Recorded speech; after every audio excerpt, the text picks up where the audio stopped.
সারা দেশে কোটা সংস্কারের দাবিতে 6 জন নিহত। কোটা সংস্কারের দাবিতে আন্দোলনের শুরুটা হয়েছিল বিশ্ববিদ্যালয়গুলোতে। সোমবার শিক্ষার্থীদের ওপর ছাত্রলীগের হামলা ও সংঘর্ষের পর গতকাল মঙ্গলবার বিক্ষোভ ছড়িয়ে পড়ে সারা দেশে। শিক্ষা প্রতিষ্ঠান ছেড়ে রাস্তায় নেমে মহাসড়ক অবরোধ করেন শিক্ষার্থীরা। গতকালও দেশের বিভিন্ন এলাকায় হামলার শিকার হন আন্দোলনকারী শিক্ষার্থীরা। সরকার সমর্থক বিভিন্ন সংগঠন ও পুলিশের সঙ্গে সংঘর্ষ হয়েছে কোথাও কোথাও। এসব ঘটনায় চট্টগ্রামে 3 জন, রাজধানীতে 2 জন এবং রংপুরে 1 জন, মোট 6 জন নিহত হয়েছেন। আহতদের সংখ্যা প্রায় 4 শতাধিক।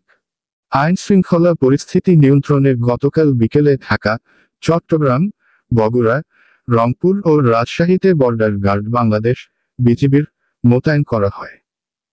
এদিকে গতকাল রাতে দেশের সব বিশ্ববিদ্যালয়ের শিক্ষাক্রম পরবর্তী নির্দেশ না দেওয়া পর্যন্ত বন্ধ রাখার সিদ্ধান্ত নেওয়া হয়েছে। শিক্ষার্থীদের আবাসিক হল ছাড়তে হবে।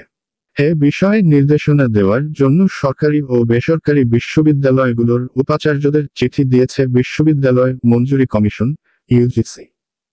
বন্ধ ঘোষণা করা হয়েছে শিক্ষা মন্ত্রণালয়ের আওতাধীন মাধ্যমিক ও উচ্চ মাধ্যমিক পর্যায়ের সব শিক্ষা প্রতিষ্ঠান, স্কুল, কলেজ, মাদ্রাসা ও কারিগরি প্রতিষ্ঠানের এবং পলিটেকনিক ইনস্টিটিউটগুলোর শ্রেণী কার্যক্রম।